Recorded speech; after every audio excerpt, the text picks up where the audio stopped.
New ইয়র্কে নেমে আওয়ামী লীগের কর্মীদের বিক্ষোভের মুখে পড়তে হয়েছে বিএনপির মহাসচিব মির্জা ফখরুল ইসলাম আলমগীর, জামাতের নায়েবে আমির এবং এনসিপি নেতাদের। আর এনসিপি নেতা আক্তারকে ডিম নিক্ষেপ করে নাজেহাল করা হয়েছে। কিন্তু আশ্চর্যের বিষয় হলো, বিএনপি, জামাত ও এনসিপি যুক্তরাষ্ট্রের নেতারা সেখানে উপস্থিত ছিলেন, কিন্তু তারা ছিলেন নিষ্ক্রিয়। এই ঘটনার পর অন্তর্বর্তী সরকার, এনসিপি সহ বেশ কয়েকটি দল গরম গরম বিবৃতি দিয়েছে।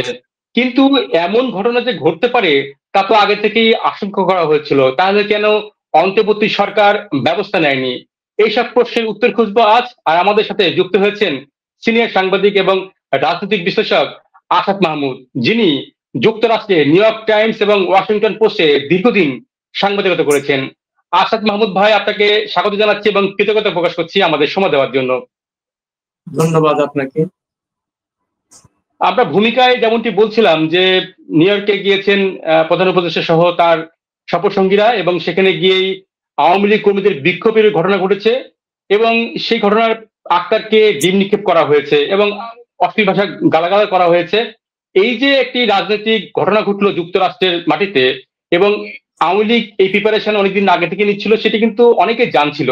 তাহলে অন্তর্বর্তী সরকার কেন বিএনপি, জামাত, এনসিপি নেতাদের জন্য কোনো বিশেষ নিরাপত্তা ব্যবস্থা বা অন্য কোনো ব্যবস্থা নেয়নি? এটা কি সরকার অবহেলা করলো, নাকি ইচ্ছাকৃতভাবেই আওয়ামী লীগকে এই কাজটি করতে দেওয়া হলো? আপনার বিশ্লেষণ শুনতে চাইবো। আচ্ছা, আমার প্রথম প্রশ্ন, আমি এটা নিয়ে দুদিন আগেই একটা পোস্ট দিয়েছি লম্বা করে, যে সেখানে মূল বক্তব্য ছিল যে এই রাজনৈতিক দলের নেতাদের কেন সেখানে নিয়ে যাওয়া হচ্ছে।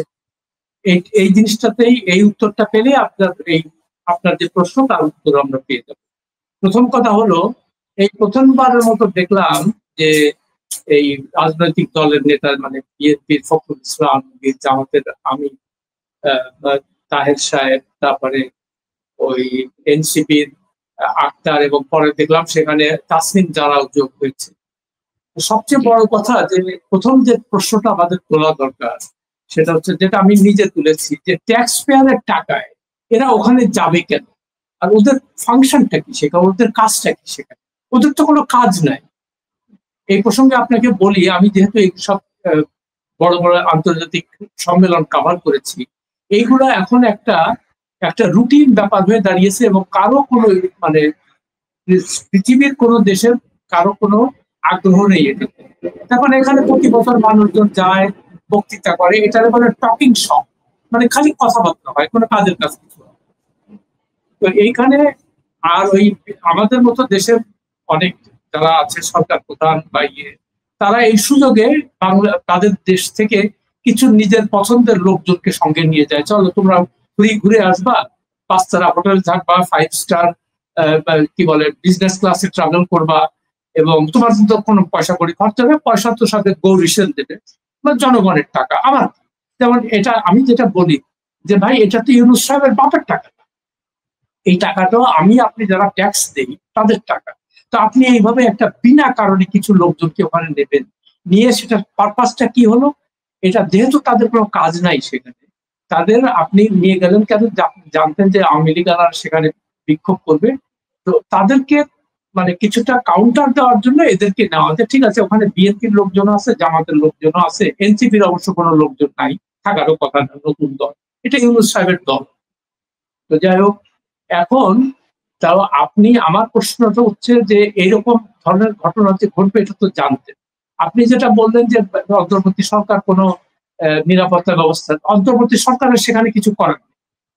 এটা বাংলাদেশ না, এটা হলো আমেরিকা, নিউ ইয়র্ক শহর, এবং নিউ ইয়র্ক শহরের যে পুলিশ আছে, আর আপনি চিন্তা করেন যে এই সময়ে 190টা দেশের লোকজন সেখানে যায়, তো কি অবস্থা হয় সেখানে সবার?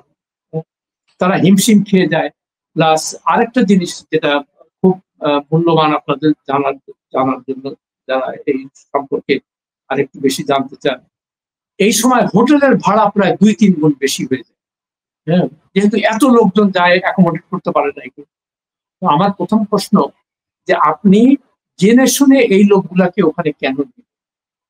একটা হতে পারতো যে তারা ওখানে ওই যে অধিবেশন গুলো হবে সেখানে পার্টিসিপেট করে, অ্যাক্টিভ রোল কোনো প্লে করবে কিনা, তারা কোনো কমিটিতে থাকবে, সেখানে বক্তৃতা, তা তো কিছু না। আর এই প্রসঙ্গে আপনাদের আরেকটা কথা বলি, এরা আপনি টিভিতে দেখবেন যে ওইখানে আমাদের আমাদের প্রধান উপদেষ্টা ভাষণ দেবেন আগামী 26 তারিখে, এবং প্রত্যেকের স্লট থাকে এক একটা, প্রত্যেক কোন দেশের রাষ্ট্রপ্রধান বা সরকার কবে সেটা আগে থেকে ঠিক করা থাকে, এগুলো যাই হোক 26 তারিখে দিয়ে দিত। তো তখন যেটা হয়, যেহেতু এই সমস্ত মানুষের তো কোনো আগ্রহ নাই, কেউ শুনতেও চায় না এই সমস্ত কথা বলে, আমি কি করবো না, আর বাংলাদেশের মতো দেশ যার অ্যাকচুয়ালি কোনো গুরুত্বই নেই ইন্টারন্যাশনাল ফোরামে, সেখানে তার কথা কে শুনবে?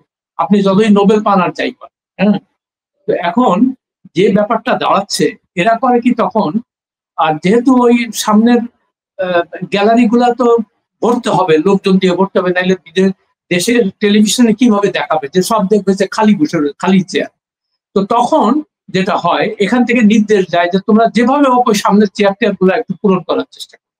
তখন আমাদের যারা ডিপ্লোম্যাট আছে ওখানে, তাদের একটা বড় দায়িত্ব হলো অন্যান্য দেশের যারা ডেলিগেট থাকে বা ডিপ্লোম্যাট থাকে তাদেরকে হাত পায়ে ধরা, যে ভাই 10টা মিনিটের জন্য আসো, এসে চেয়ার গুলো একটু বড়, তারপরে টিভি ক্যামেরার ছবিগুলো নেওয়া হলে তোমরা আবার চলে যেও। তো এইগুলো দেখে আসছি গত 40-50 বছর ধরে একই ব্যাপার হচ্ছে। কেউ এটা নিয়ে কিছু কোনো কথাও বলে না, লেখেও না কিছু। তো এরা মানে এই কারণে আবার এখানে এসে দেখাবে কি, যে দেখো কি লোকজন ভীষণ ভাবে ওখানে ভরে গেছে একেবারে তার বক্তৃতা শোনার জন্য, এবং সব হাততালি দিচ্ছে, এটা সেটা, এগুলো সব সাজানো, সব নাটক, এগুলো বিন্দু মাত্র কোনো। এখন যেহেতু এগুলো কোনো, আমি ব্যক্তিগতভাবে মনে করি যে এগুলো এমনই একটা রুটিন ব্যাপার হয়েছে, কারো কোনো আগ্রহ নেই, সেই জন্য দেশের সরকার প্রধান বা রাষ্ট্রপ্রধান বা পররাষ্ট্রমন্ত্রী পর্যায়েরও কারো যাওয়ার দরকার নেই। ওখানে আমাদের যে অ্যাম্বাসাডার আছে সে যাবে, আর দরকার হলে এখানে যে ইউএন ডেস্ক আছে ফরেন মিনিস্ট্রিতে কিংবা অন্যান্য সংশ্লিষ্ট মন্ত্রণালয় যাদের দিয়ে একটা কাজ সেখানে থাকে, তাহলে 4-5 জন যেতে পারে, তাতে খরচও অনেক কমবে। এবং আমাদের এই ধরনের একটা মানে মিথ্যা ইয়ের উপর দাঁড়ানোর তো কোনো দরকার নেই। আর আপনি যেটা বললেন যে নিরাপত্তা দেওয়ার বাংলাদেশের কোনো অগ্রবর্তী সরকারের কোনো ক্ষমতাই নেই, এটা তাদের এখতিয়ারের মধ্যেই পড়ে না। তার মানে এখান থেকে তো আর আপনি কি বলে র্যাব আর পুলিশ বা মিলিটারি ভাড়া করে নিয়ে ওখানে যেতে পারে, যদিও আপনার সাথে 30-35 জন সিকিউরিটি লোকজন যায়।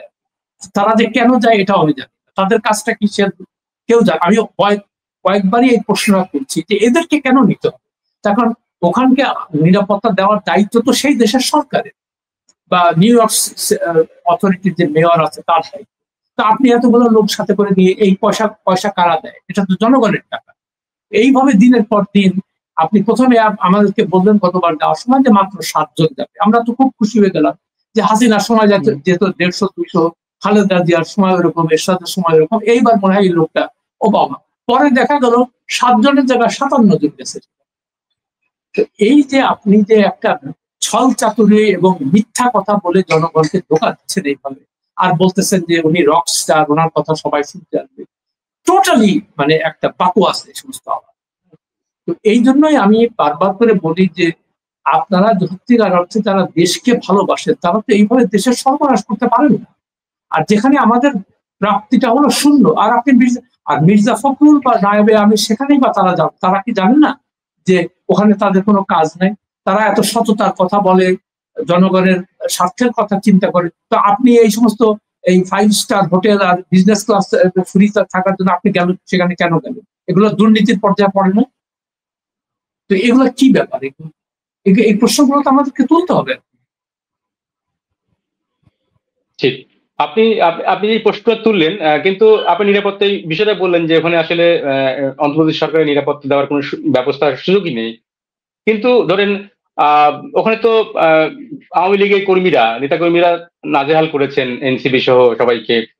কিন্তু ওখানে তো বিএনপি জামাতে অনেক নেতাকর্মীরা ছিল, তারা তো তাকে ধরেন সেভ করতে পারতো। যেমন গণমাধ্যমের খবরে BDNews24.com এর খবরে বলা হচ্ছে যে এই আওয়ামী লীগের কর্মীরা যখন নাজেহাল করে তখন পাশে ছিল বিএনপি এবং জামাতের নেতাকর্মীরা, তারা কেউ এগিয়ে আসেনি। এই যে এগিয়ে এলো না, এগিয়ে এলো তো ধরেন অন্তত ওরা নাজেহালটা কম হতে পারতেন এই রাজনৈতিক ব্যক্তিত্বরা।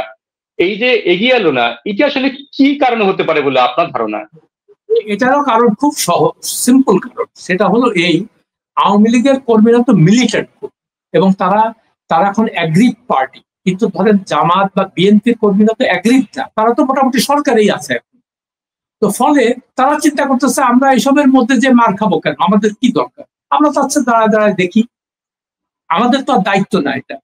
এখন যদি, আর সবচেয়ে বড় কথা, যদি তারা এটা করতে যেত তাহলে নিউ ইয়র্ক পুলিশ তাদের অ্যারেস্ট করত। প্রথম কথা বললো যে তুমি তো এই যে সংঘাতটা সৃষ্টি হলো এটার জন্য তুমিও দায়ী, তুমি গেছো কেন? তো তাদেরকে প্রোটেক্ট করা বা ইয়ে করা এগুলো তো আমাদের দায়িত্ব, এটা ওখানকার এবং আপনি নিশ্চয়ই দেখেছেন যে পুলিশের যারা পুলিশ বাহিনীর সদস্য যারা ছিল তারা ওদেরকে সরাই দিচ্ছে এবং বলছে যে খবরদার তোমরা এগুলো করো না। তো জামাতের কর্মী বা বিএনপির কর্মী, এনসিপির তো কেউ নাই সেখানে, এনসিপি নতুন দল, হ্যাঁ।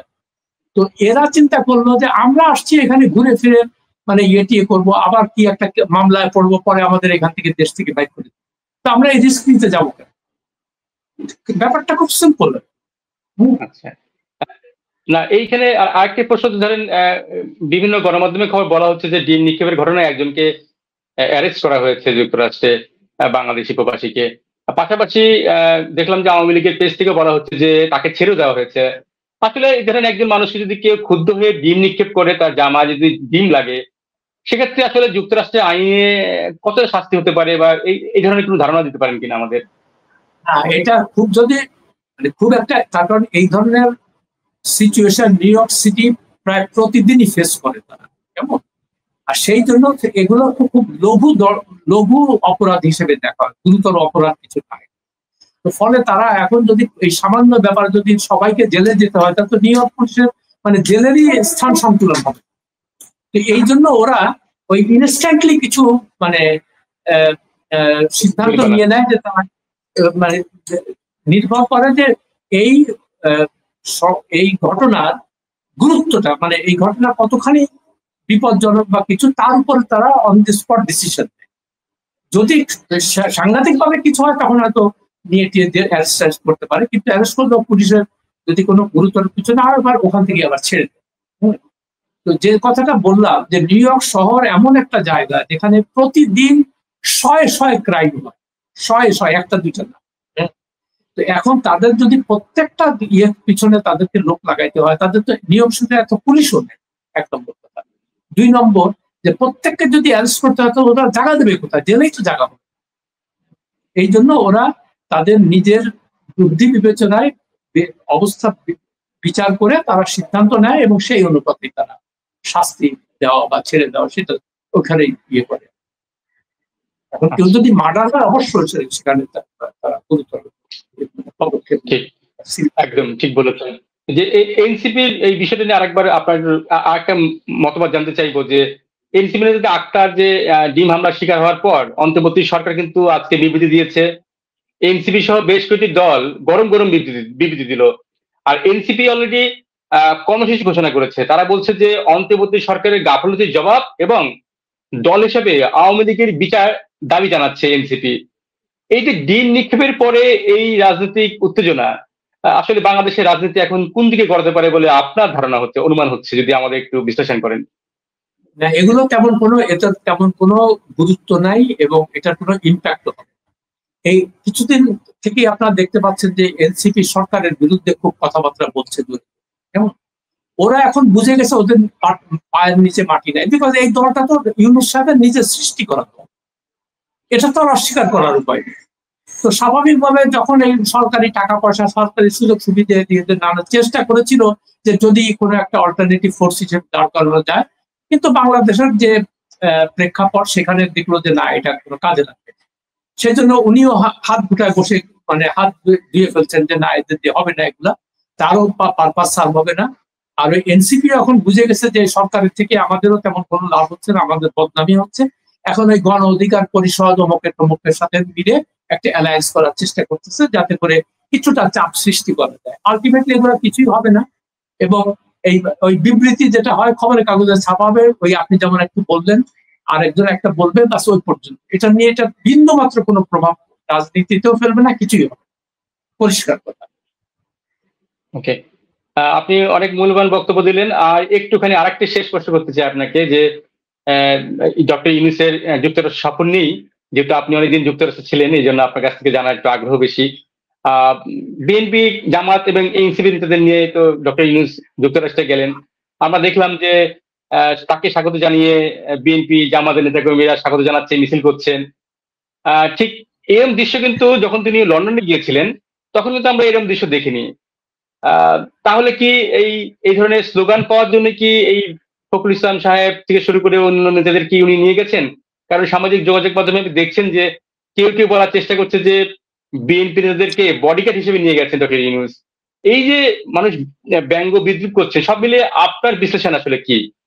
না, মানে প্রথম বলা যে কথাটা আমি প্রথমেই বলেছিলাম যে তাদেরকে নিল কেন, সেখানে পারপাসটা কি? তাদের তো কোনো কাজ নাই সেখানে।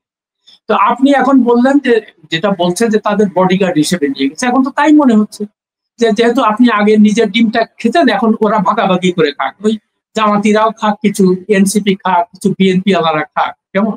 আর লন্ডনের ব্যাপারটা তো ছিল সম্পূর্ণ ভিন্ন। ওটা তো কোনো দ্বিপাক্ষিক সফরও ছিল না, কিছুই ছিল না। মূল পারপাস ছিল ওখানে তারেক রহমানের সঙ্গে তার দেখা হওয়া এবং সেখানে একটা ডিল টিল করা, এই আর কি। তো দুটোর প্রেক্ষাপট ভিন্ন। আর এইখানে নিউ ইয়র্কে একটা জিনিস কি, নিউ ইয়র্কে এখন প্রচুর বাঙালি আছে, প্রচুর। তারা এবং তাদের নিজস্ব মানে ওই রাজনৈতিক মতাদর্শ আছে। কি বলে, আওয়ামী লীগের লোকজন আছে, বিএনপির লোকজন আছে, জামাতের লোকজন খুব একটা আমার অন্তত জানা নাই, আমি দেখি নাই কোন সময় ইয়ে করতে। তো আওয়ামী লীগ আলাদা স্বাভাবিকভাবেই তারা তো একটা মিলিটান্ট গোষ্ঠী, কারণ তারা তো, এটা তো তাদের ইতিহাসেই আছে।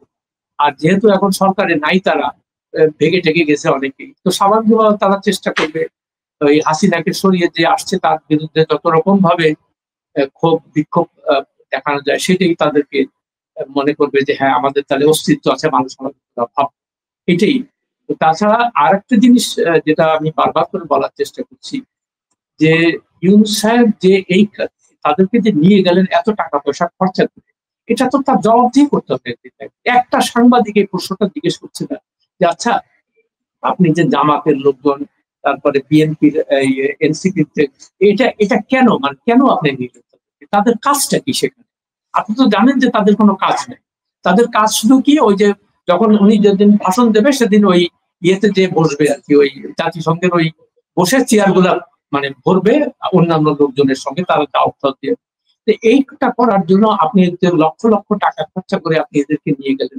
আর আমার মির্জা ফখরুলের কাছেও আমার মানে প্রশ্ন, আমি এই প্রশ্ন তুলেছি আমার গত ইয়েতে, যে জামাত ইসলামী আপনারা নিজেরা খুব সৎ হিসেবে দাবি করেন, আপনারা এই এই দুর্নীতিগুলো কেন করতে গেলেন জেনে শুনে? আপনারা কেন, আপনারা তো সরকারের অংশ না, আপনারা কেন গেলেন সেখানে? এই প্রশ্নগুলো তো সাংবাদিকদের করতে হবে। আর এই সাংবাদিকরা প্রশ্ন করে না দেখেই এই এই ধরনের কার্যকলাপ গুলো আমাদের সরকারে যারা থাকে তারা করার মানে সাহস পায়। যুক্তরাষ্ট্রে যে নিয়ে গেলেন ডক্টর ইউনূস মির্জা ফখরুল ইসলাম আলমগীর সহ বিএনপি নেতাদের, এটা কি বিএনপির জন্য ভুল সিদ্ধান্ত হলো? কারণ বিএনপির তো হাইকমান্ড থেকে সিগন্যাল না পেলে নিশ্চয়ই মির্জা ফখরুল ইসলাম আলমগীর তার সাথে সফর সঙ্গী হন নাই। এখন শোনেন, এগুলো তো আমরা কেউ জানি না এখন ওইখানে যে তারা কোনো আলোচনা করেছে কিনা, কিংবা কিভাবে কোনো, যা দেখতে পাচ্ছি সোশ্যাল মিডিয়াতে যে ওইখানে আসন ভাগাভাগির একটা ব্যাপার আছে। আজকে যেমন মির্জা ফখরুল ইসলাম আলমগীর দেখলাম এক জায়গায় বলেছে যে এখন যে জামাত পিআর পদ্ধতি নিয়ে অনেক জোরে সোরে কথা বলছে, এটা দাবি করছে, এটার মূল উদ্দেশ্য আমাদের কাছে 30টা সিট চেয়েছিল তারা, আমরা দেই নাই দেখে এগুলো শুরু করেছে। তো এইগুলো এখন নির্বাচনের আগে, এবং আমি আপনাকে আগেও বলেছি, এখনো বলছি, নির্বাচন ফেব্রুয়ারিতে হবে কিনা এটা নিয়ে আমি নিশ্চিত।